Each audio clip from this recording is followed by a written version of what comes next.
Welcome to another episode of the Talking with Top podcast. I'm your host, Todd Carter, where I have conversations with extraordinary people who are making a difference in their communities. This episode is sponsored by 93 Michi Beats. Forget your producer, my beats are made by Michi. Today on the show, we have our special guest, Cedric Burl. Cedric is a entrepreneur and a business owner of Cedric Burl and Company. Today he'll be sharing his entrepreneur story with us today. Hello, Cedric. How are you? Todd, hello. How are you? A big hello to you. Thank you so much for having me. Oh, you're welcome. Absolutely. So before we jump right in, go ahead and tell everybody where are you from? Todd, I am from a small town. I'm a small town entrepreneur out of Pine Bluff, Arkansas. All right. Okay, well, go ahead and introduce yourself and tell everybody what it is that you do. Well, once again, my name is Cedric Burl. I'm from Pine Bluff, Arkansas. Raised and born there. Went to the University of Arkansas in Pine Bluff for a short period of time. Transferred out and attended Emory University in Atlanta, Georgia. My background is real estate and finance. I run a high risk business consultancy firm. I am a consultant and working with entrepreneurs in the field of real estate, finance, education, and healthcare. Those are the verticals that I work in. That's where I give my most value. And my whole goal is to make sure that I convey the message or the importance of entrepreneurship to the generation behind me coming up that are looking for ways to support themselves as well as their community. Absolutely. I think entrepreneurship is the way to go. I actually started out in entrepreneurship when I first started out. I was a had uh, a beautician, and Okay. and some days I think to myself like I probably shouldn't have stopped doing that because it took me years later to just kind of get back into entrepreneurship. So Well, I can tell you this, being a former barber and working in the cosmetology arena as well, I really, have a few clients that are hairdressers that I have scaled their business from opening their doors to actually selling their business. They ended up selling one individual out of West Palm Beach. Her name is Kathy Shilshin. She's gone on now to be a beauty business advisor. So okay, she's working in the same capacity that I'm working in. I have led her there. She is one of the organizations and individuals that's on my 100 list to make a millionaire before I retire and leave this earth. So just to reiterate, cosmetology, barbering, very lucrative field. It hmm, had taught me a lot. Um, I can tell you now, if anybody is listening to this podcast and they're looking to go into that field, please reach out to me, myself, Todd. Obviously, they can reach out to you. You have a background in that as well.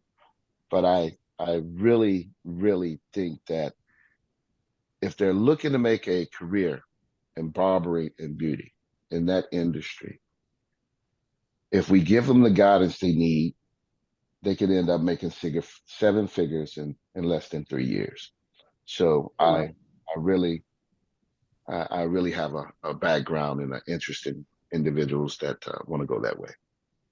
It is big business. I do have a cousin that does braiding, and she's doing very good in braiding. So I do know that it's big business over there. It is All big right. business. So, what inspired you to become an entrepreneur?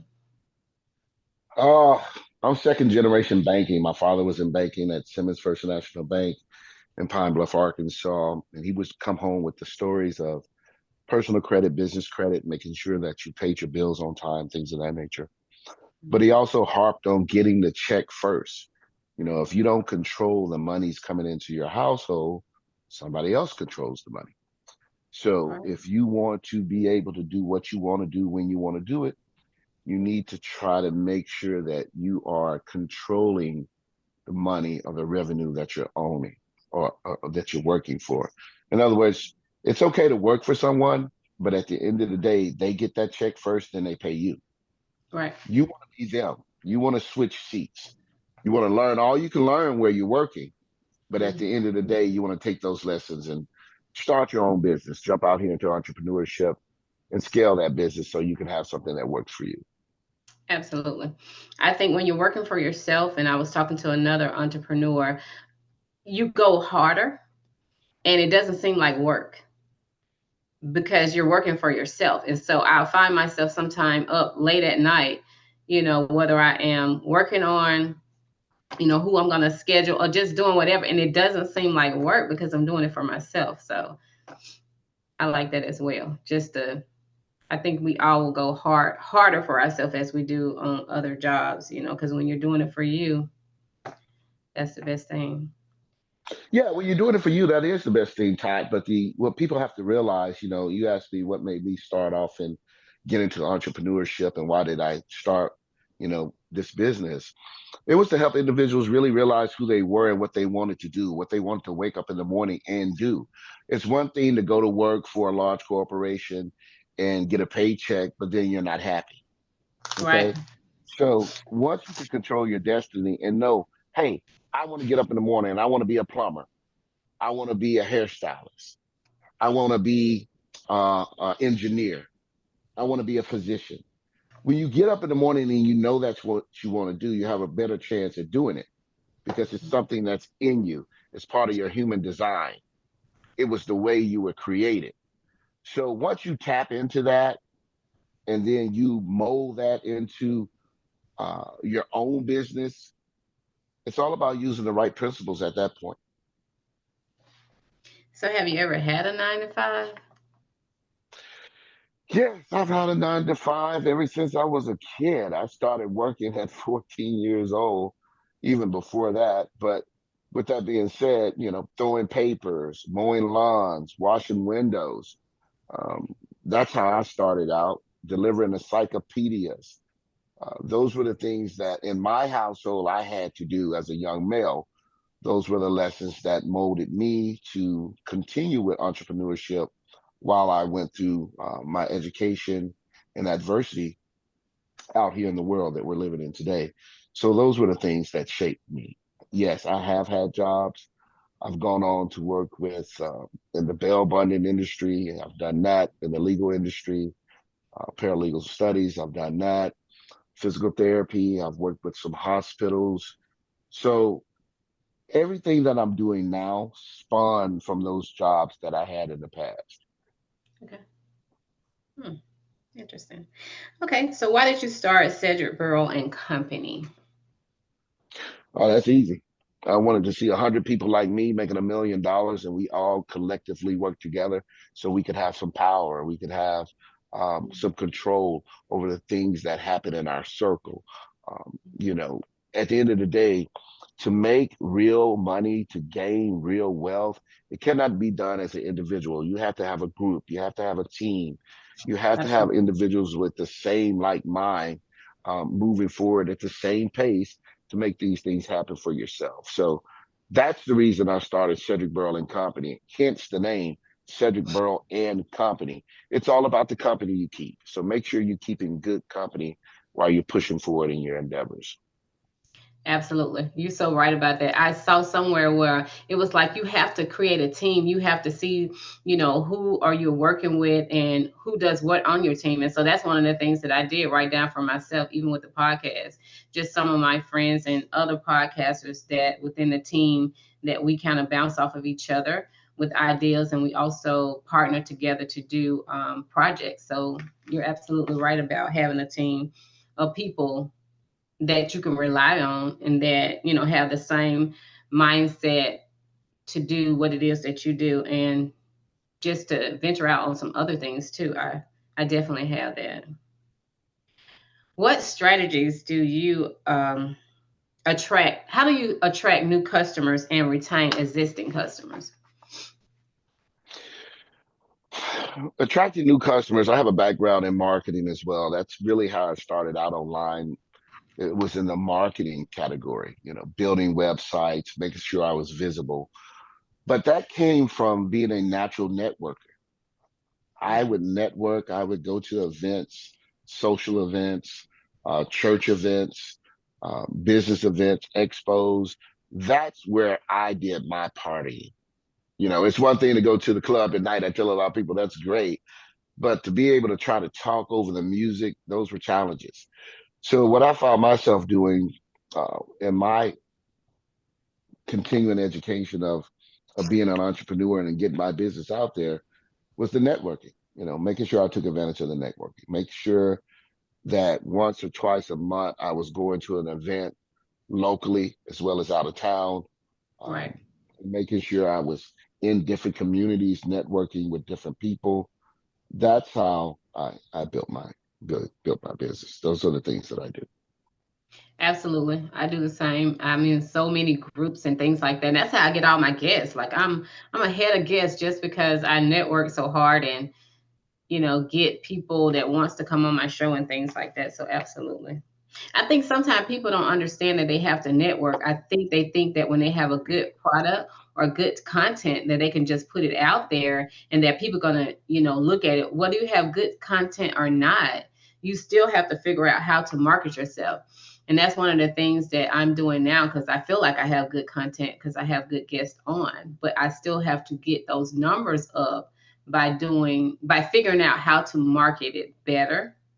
So absolutely, marketing is very important. So I am diving into that as well to figure out what it is to, make sure that I'm more visible. Well, you're doing the right thing. What we're doing right now, you're doing the right thing. You're building content, you're making content, you're creating content, and you're actually syndicating that content as through many channels as you can. This does not happen overnight. This takes time. This interview we're having today will be endless. If you like it, it'll continue to play 1 year, 2 year, 3 year, 5 years. It'll pick up momentum. People will start to share it. They heard a little something on this podcast Mhm. that they liked from you or from me or from your future viewers or your past viewers that you've had. So you're doing the right thing. That's awesome. Thank you. You're So, welcome, Todd. You're welcome. when did you discover your purpose? Because it appears that pretty much you're walking in your purpose. So, when did you discover your purpose? Just living my everyday life. People would meet me. I was raised in the church, so I consult God with Absolutely. my decisions. The biblical principles that I live off of obviously resonate with people when they meet. Mhm. So that energy, that light that they see, the good side, whether it's an individual or a pet, people tell me their pets run up to me, which they would never do with anybody else, um, and that's consistent. It shows me that that energy they feel, they sense, just like the individuals I meet, they sense my energy. So to answer your question, um, that is what has uh, gravitated or made individuals gravitate toward me. Absolutely. So I do, when you were saying that, I was just thinking about when we met each other, our first conversation, we talked about God. So Yeah, yeah, yeah, absolutely. So I remember that. So yeah, you're right. yeah. Motivated, It, huh? Go it's a ahead. big. No, I'm sorry. It's a big part of my life. It's a real big part of my life. When I find myself alone or thinking I'm alone, and I talk with him, he lets me know I'm not alone. He lets me know Absolutely. he's going to bring those individuals into my life, like yourself and other individuals, to um, share information, share their experiences with me, to reassure me that I'm on the right path. So yeah, God is the head. I consult Mhm. him. I can't say I consult him as much as I should. I'm getting better with that. And Mhm. just like anybody, we try to do our best. Absolutely. Hmm. Motivating others make you feel what? Motivating others makes me feel. accomplished, like I've Mm-hmm. done my job. When you put a fire under someone to do something that they should do or go in the direction they should go, that that that, that makes me feel accomplished. I've done my job. I've planted that seed. God to do the watering. The experiences they have in life will be that water. But I've planted that seed. So love to inspire people. I feel I was built for that. That's part of my human design, my makeup. Mm-hmm. Yeah. So inspiring people. When I leave out of these doors, I look to inspire my neighbors, those around me, those that I have access to at that particular time. So yes, that's it's a big deal in my life. Good. That's awesome. So, what is one challenge that you had to overcome in your life that you want to share with the audience? Mhm.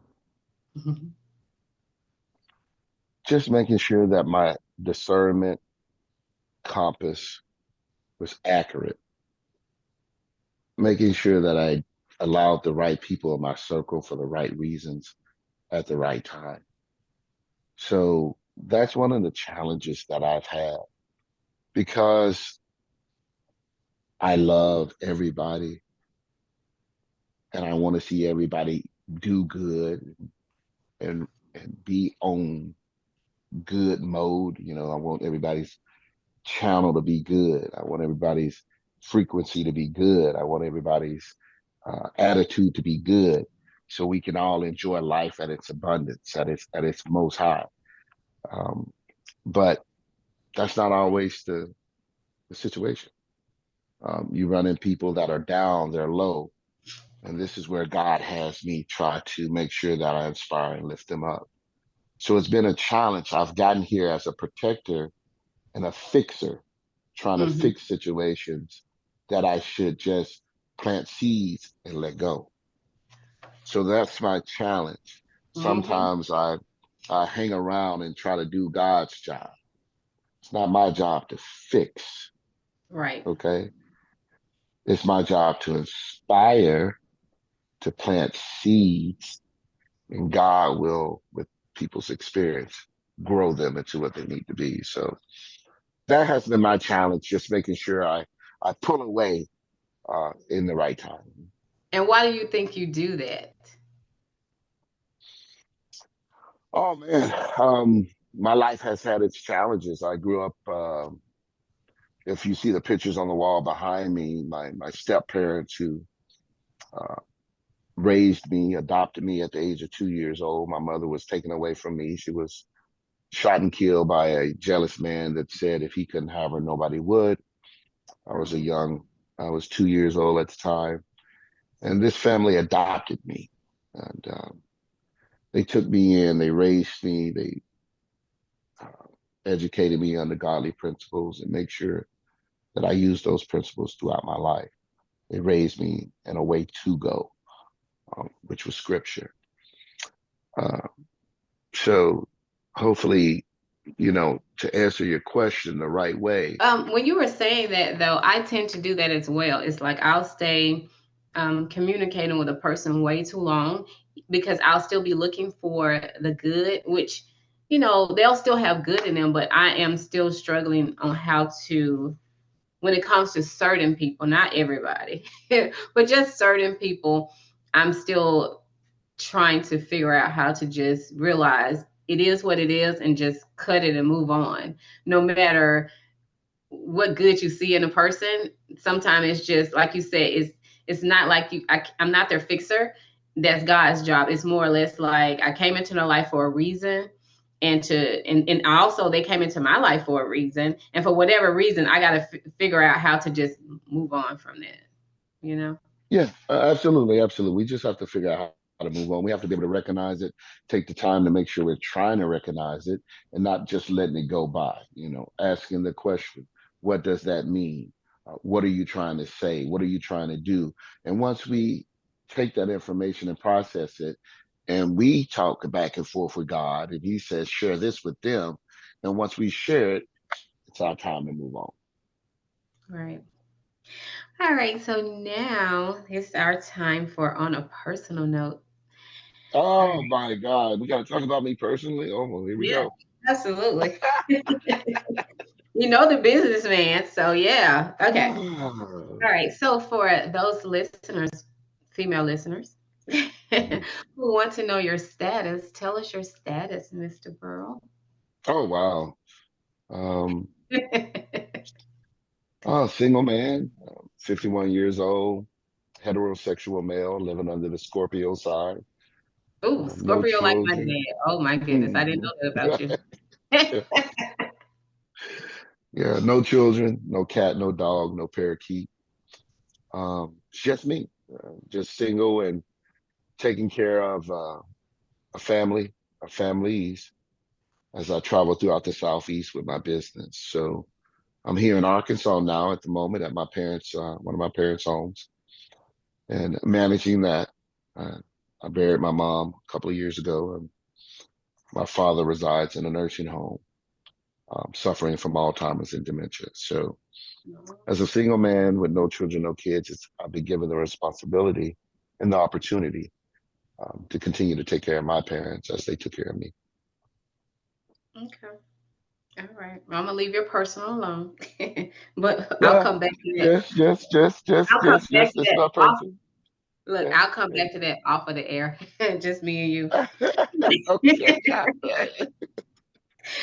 All right. So, what is your favorite childhood memory?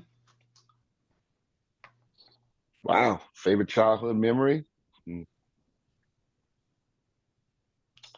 It's always fascinated with fast cars, and as a child, my father, um, stepfather, godfather, however you want to label it, uh, Your father. used to buy my father used to buy train sets and race car sets, and as I got older, we would go to various car shows and race tracks, and um, that was exciting to me to be around that type of power, those type of automobiles, and from antiques to high-end sports cars. He would share his thoughts about it and what I should do as far as that industry with purchasing or selling or driving a car for everyday use.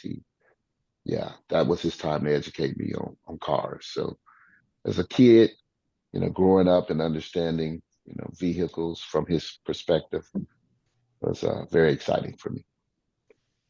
Awesome. As you were saying that, because you shared something today that I just didn't know about you. I didn't know that you were adopted. So I do have an additional question. So, how do you, what would you say to the audience, in terms of you're so well rounded and I just never knew that about you. So, how is it that you show up in the world the way that you do?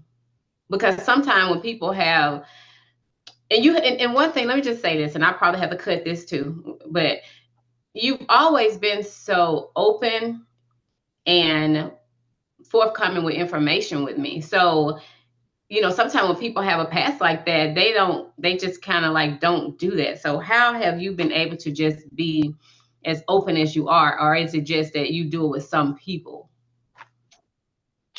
Yeah, I choose people, I choose timing, I Okay. choose circumstances to to share a message. Okay. You can give a person the right message, but at the wrong time, and they would destroy a friendship, a business relationship, or even a marriage. Right. It's about timing. Um, you could say the wrong thing at the wrong time. You could go the wrong places at the wrong time, and this could be you could find this to be detrimental. So I pick and choose when and what I tell people. And obviously, I didn't share with you that part of my background because I didn't feel as though it may have been necessary at that point in time. So Right. now it's come out naturally, and you've asked me, and so now I'm sharing it with you because I have more confidence in our friendship. A lot of Okay. people want instant friendship. They want it to be, hey, when they meet each other in a professional setting, a business or a social setting, they want their answers right then. It Right. doesn't always happen like that. You miss out on a lot of opportunities because you want your answer right then. You don't take the time to build a friendship. You don't Mm-hmm. take the time to ask the right questions in business. So that person knows they don't really want you around for the long run because you've said some things, done some things that they see as being detrimental to them. Might not be detrimental to you, but it may be detrimental to them. I'll give you an example. You have someone that's an alcoholic or recovering from alcohol. Well, depending on who they're dealing with, determines when they should share that with them. If they're Right. dealing with someone else that's an alcoholic, they may want to share that with them if they're talking about moving toward a relationship. But if they're just dealing with someone in the public they're doing business with, Mm-hmm. they need not share with them that they're a recovering alcoholic. They Right. may just need to leave that conversation as is, continue on with the business transaction, whether it be buying a beauty school or selling a beauty school, etc. Close out the transaction so there's no opinions formed about them while they're negotiating something that brings revenue into their household to support their family. You're absolutely right. And I'm just thinking about, and even if it's not a business transaction, just the way that people will perceive you sometime when you let them into, some personal struggles and things like that. So you're right. I was just wondering that, but I know that that's Yeah, going to help somebody that's listening because it helped me just listening because I can think about some other situations that doesn't have anything to do with, you business or anything that, yeah, I probably have wanted someone to come forward with more information and they haven't. And one thing that I will say about when sometime when we kind of text each other or reach out or talk or whatever, what I've always liked from the very beginning is that the friendship that we're building has always been slow and steady, and just whenever, no pressure, just a little bit at a time. And I appreciate that because that's how you really get some really good friends. It was never a rush to know everything about each other or anything. It has always been slow and steady. So that makes sense, whether it's business, just getting to know a person or whatever. So yeah. absolutely. Life is about timing. All of this takes time. Friendships, business, God answering your prayers. All of this takes time. It does. All right. Hmm. Okay. So, all right. So, what is one question you wish I had asked you, and how would you answer it? Oh, one question that I wish you had asked me, and how would I answer it? Well, I'm just like everybody else. What type of help do I need? What am I looking for from the universe? What am I looking for from my relationships personally? And what am I looking for from my business relationships? That's probably the question that you should have asked me, because that's one of the things that I struggle with on an everyday basis, making sure that I have the right people around me, making sure their intentions are good, making sure that they're going to reveal to me the strategy, the process that helps me build wealth for myself, my family, and my community. So, I, everybody listening, I need help, and that's how we all move to the next level. Is asking for help. So I don't want anyone to think that I'm independently wealthy, because there's no independent business out here. If you find one, let me know. We all need each other. We all need each other. I tell people every day the accountant needs an accountant, the lawyer needs a lawyer, the physician needs a physician. We all need each other to move to the next level. So I need help. I look for opportunities. I look to provide my services as well. But at the end of the day, if there's some critiquing that needs to go on, let me know. If there's some polishing that I should be doing or you can do along beside me, let me know. So I'm open. Awesome. All right. All right. So tell everybody how they can follow you on social media and support your businesses. So tell us all about that. Oh, it's easy. Just Google my name, Cedric Burl. Um, it'll be at the bottom of this video. Just Google my name. You should be able to find me. And from there, I have an umbrella of businesses, all under Cedric Burl and Company. Wall Street Insights, South Florida Tennis Pros. I teach tennis as well. I'm head of a nonprofit out of Birmingham, Alabama, that deals with tennis as well. So all of that information will be here. But having an umbrella of companies and doing business with various entrepreneurs like yourself, um, yeah, I'm easy to find. And the resources that you need are just a conversation away. Awesome. Awesome. And you can follow me on Facebook and TikTok as Todd Carter and on Instagram as Ivy Todd 10 and Talking with Todd. And if you like this episode, please go out there and subscribe, like, share, leave a comment. And as always, this is your girl, Todd Carter. I just messed my ending up. That's not how I do it. I'm gonna do that Okay, back over. well, let's do it again. All right. Oh yeah, I'm sorry. I always go this. And until next time, this is the one and only Todd Carter, a podcast that interview extraordinary people who are making a difference in their communities. Todd. That- yes. Okay, I'm gonna give you this one too. Let me see. Here we go. I just want to do a poem for entrepreneurs and you today, Okay. Todd. Okay, I'm gonna do this off the top of the head. Let me see if I can get it right. Oh, Todd, I really appreciate you taking the time to get into my mind today so we could talk business in so many different ways. I appreciate the questions. I appreciate what you say. I appreciate you being a beautiful Black woman trying to push our community to the top. See, I understand TOT, top. I understand your mind. I understand the things that you want to do. I understand that you're helping people that don't have a clue. See, when Hmm. I met you and I looked into your eyes, I knew you were a woman with no surprise. See, you were a woman that was pushing people forward. You played no games. You told no lies. So here we are today on your show, on your podcast, trying to do the most.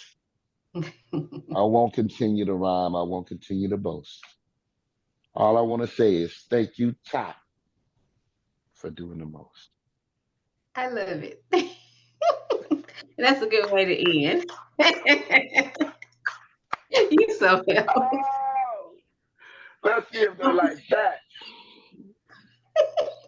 I'm gonna leave that in too. All right. All right. All right. Good night, Uh, everybody. Tell them all bye. right. All right, guys. Take care. God bless. And just remember, I'm in business with people just like you.